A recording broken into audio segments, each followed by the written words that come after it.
sunod nating pag-uusapan. So, ano nga ba yan? Ito na mga kababayan. Si President Donald Trump or American President, may sinabi, no? Bago pumunta si PBBM doon at habang nakaupo sila, pinupuri nga, no, ni PBBM itong ni Donald Trump si PBBM.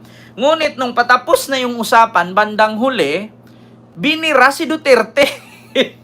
Ito mga kababayan, marami pong mga maka-Trump sa Amerika na maka-Duterte. Alam ko yan, maraming DDS na mga maka-Trump. Pero ano kayang reaksyon ng mga supporter ni Duterte na maka-Trump na binira ni Trump si Digong? Bakit? Ano nga ba ang sabi ni Donald Trump kay Digong?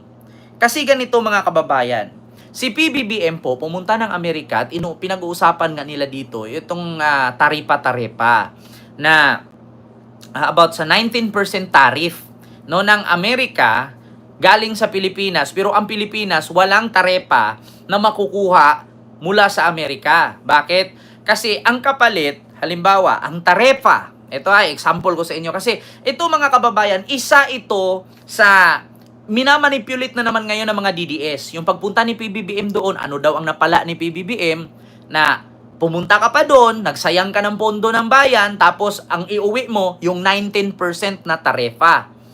Hindi nyo ba alam, mga kababayan, yung tarepa na yan, para kang nagbayad ng insurance dyan. Bakit? Tinubuan ni Trump, nilagyan niya ng 19% tarepa pag tayo ang kumumpra sa Pilipinas. Pag magkumpra ka doon, 19% ang itutubo ni Trump. Pero kapalit ng 19%, yung modernization ng Armed Forces of the Philippines or sandatahang lakas or sandatahang pandigma. Ngayon, para kang nag-insured sa Cebuana or sa Imloilier. Halimbawa, kumuha ka ng insurance sa Imloilier at Cebuana, 50 pesos. Magbayad ka every month ng 50 pesos na wala kang mapapala kung hindi ka madisgrasya, masunugan or mabahaan. Tsaka mo na makuha yung 50 na hinuhulog mo monthly kapag ikay nasunugan, nabahaan, or nadisgrasya, or namatay. Di ba? Kaya ganyan ang nangyari sa napapala ni PBBM sa pagpunta niya doon. Sabihin natin, kapag umangkat tayo ng produkto mula sa Amerika, 19% ang itutubo ni Trump. Para mababawi naman nila yung lugi nila. Ngayon, bakit nga ba ganyan kalaki ang tinubo ni Trump? Kasi ganito, huwag niyong isipin yung malaki ang tubo. Kasi yung ibalik naman ang tulong ni Trump pag may baha, may sakuna, may pandemya, malaki pong natulong ang Amerika. Hindi lang sa Pilipinas, kundi sa buong mundo. Totoo yan. Pag panahon, katulad sa Yolanda, ang laki ng natulong ng Amerika. Diba? Ang laki ng natulog nung bagyong Yolanda dito sa Pilipinas. Katulad nung krisis sa Marawi, yung may ISIS na nakapasok. Ang laki ng natulong ng Amerika dun pagdating sa sandatahang pangdigma. Diba? Kaya di bali ng malaki yung 19% na tarepa na yan, at least kapag meron naman tayong hihingiing tulong, magbibigay agad sila. Diba, mga kababayan? Kaya nga, sabi nga ni Donald Trump kay Marcos Jr., bago si PBBM natapos, US President Donald Trump, binanatan si PRRD sa harapan ni PBBM. Ang sabi ni Donald Trump, they didn't know what they were doing. Hindi nila alam kung anong ginagawa nila. Diba? Yun daw ang sabi ni Donald Trump. Buti pa daw si PBBM pumunta doon at nakipagnegosasyon. Di ba? Si US President Donald Trump laban kay dating Pangulong Rodrigo Duterte sa kanyang bilateral meeting with PBBM sa White House sa Washington, D.C. Binanatan ni Trump ang dating administrasyon. Hindi raw nito alam ang kanilang ginagawa noong panahon nito. I can say that the last administration was not getting along with them too well. They didn't get along with anybody. They didn't know. Honestly, they didn't know what they were doing. Diba? Binatikos din ni Trump ang foreign policy noon ni FPRRD at pagiging malapit niya sa China. And I know you had some problems with another president, and it was not your fault. It was the president's fault, and the country was maybe tilting toward China, but we untilted it very, very quickly.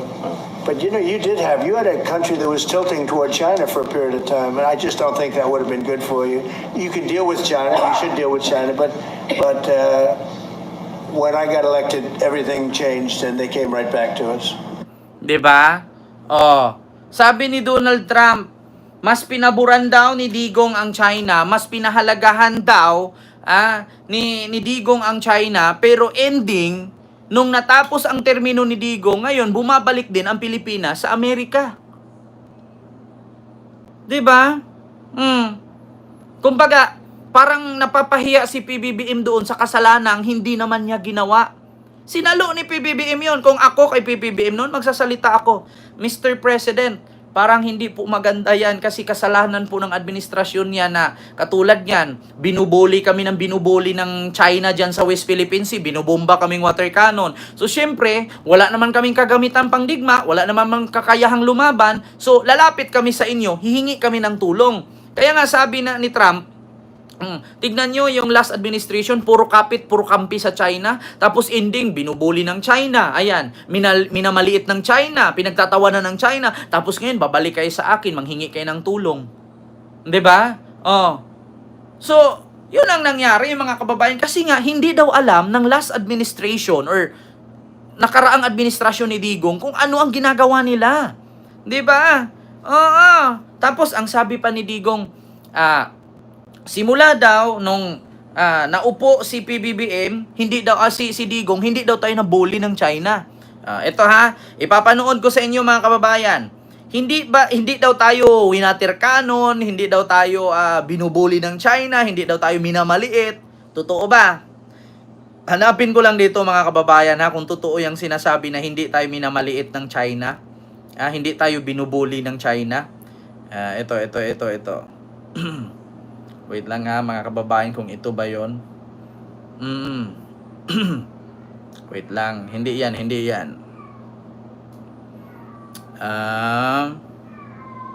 Ito ba yon? Wait lang mga kababayan. Maniwala kayo, they will not build anything there sa Scarborough Show. Ito Si Xi Jinping mismo ito. and he's a man of honor. Tingnan nyo, sa panahon ni Presidente, meron ba tayong nawala na Isla? area sa West Philippine Sea? Meron bang naagaw?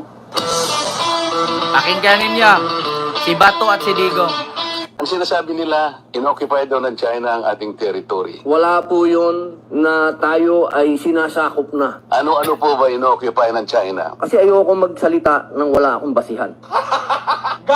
Karamihan naman ng artificial islands. Po yun na tayo.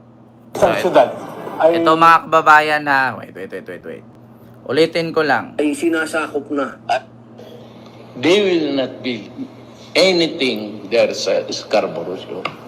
Si Xi Jinping mismo nagsabi. And he's a man of honor.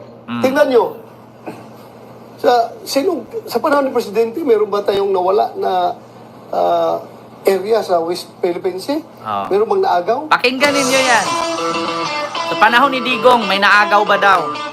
Ang sinasabi nila, inoccupy daw ng China ang ating territory. Wala po yun na tayo ay sinasakop na. Ano-ano po ba inoccupy ng China? Kasi ayoko magsalita nang wala akong basihan. Pakinggan nyo. karamihan Tandaan naman nyo. ng artificial islands. Kasi laki na ng isang syudad Ah. ay nabuo nung panahon ni President Digong. The aptly named Mischief Reef in the Philippines Economic Zone, the Chinese took it over and started turning the reef into a military base. Kita nyo? Sa panahon ni Digong, yung mga artificial island na yan na tinatayuan ng napakalaking mga infrastructure, mga buildings, mga mansion at mga military base, panahon ni Duterte yan. Hindi po panahon ni PBBM. Bago si Duterte bumaba at sinabi niyang mag-jet ski siya papunta sa West Philippine Sea, marami na pong building na nakatayo dyan. Tapos sasabihin ni Bato, walang inoccupy, sabi ni Marcoleta, walang inagaw ang China. So bakit nagtayo ng mga artificial yan, mga bahay lalaki, may mga mansion pa dyan? Tapos sasabihin ninyo, hindi bully ang China? Ito pa. Ayan ang mga building, kalalaki niyan. May inoccupy ba, Marcoleta? Wala bang inoccupy? Ano yan, It's all artificial land reclamation, protected from erosion by these rocky Ayan, seabeds. And this, Spratly Islands, this is believed to be anti-aircraft weapon. Anti-aircraft? Even during the time of Digong, nag-escalate in China, especially during sa island building. Ayun, yan. Agree ako dyan. Diba? Totoo, Napahiya talaga siya. nangyari yan, pero hindi tayo binubuli. Hindi daw binubole. Habang naglalayag, nagkwento ang mga mangingisda sa panggigipit sa kanila ng China Coast Guard sa laot. Nakunan din ng ABS-CBN kasama nila ang malawakang paghahalukay ng taklobo mula sa ilalim ng Scarborough Shoal. Maraming lansya ng China na nagsasagawa nito. Makikita sa video ang pagsampa ng 2 tauhan ng China Coast Guard sa bangka ng Pilipinong mangingisda. Ilang sandali pa, binubuksan na nila ang lagayan ng isda ng mga Pilipino. Sabi ni Bato, hindi bully. Pagkatapos, namili sila ng Umaakyat yung Coast Guard, nangunguha ng isda. Walang magawa ang Pinoy na mangingisda. Sinimulan na nilang punuin ang kanilang mga banyera at saka umalis mula sa bangka. Meron ka ba narinig na pambubuli ng Chinese militia doon sa ating mga mangingisda? Sa West Philippines, nung panahon ni President Duterte? It happened before, sir. It happened before. Panahon ni Duterte? Mga magaganda pang kunin nila. May mga Chinese Coast Guard na raw Diba? na nagbabantay. Kunin nila yan. Walang paalaman yan. Basta nakuha nila, alis na kaagad yan. Ayaw ko sanang ibigay. Dahil naaaral sa pamilya ko. Sabi, barter. Ang sabi ko nga po, fish thievery. Pero Tagalogin na natin, pangungutong, I think, o pangingikil. Diba? Si Rocky na mismo nagsabi. Ang sabi, barter. Anong iba barter ng mga Chinese Coast Guard sa mga Pilipinong mangingisda? Wala naman silang kinukuhang isda. Sila pa yung nangunguha. Kaya nga sabi ni Rocky, nangingikil, nangungutong yung mga Chinese Coast Guard. Tapos sabi ni Bato, ni Marcoleta at ni Robin, hindi binubuli sa panahon ni Digong, walang inuokupang island, sabi ni Marcoleta sa panahon ni Digong. Ano yung mga building na tinayo? Mga hunghang kasi.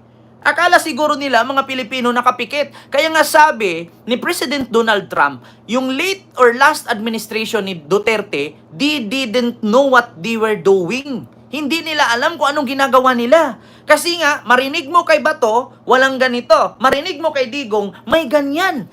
Tinatanggi ni Bato, pero inaamin ni Digong, kanya-kanya silang palusot. Di ba? Yan ang tinatawag natin na Duterte-Dotae legacy. Di ba? Kaya binanatan. Kaya ngayon, kapag tayo binubuli ng China, inoccupy na ng China yung Spratly Islands, yung kung ano pa mga isla dyan, tinatayuan na nila mga artificial infrastructure, at saka yung mga military base, sasabihin ni Marcoleta, walang inoccupy, walang kinakamkam, walang inaagaw na lupa.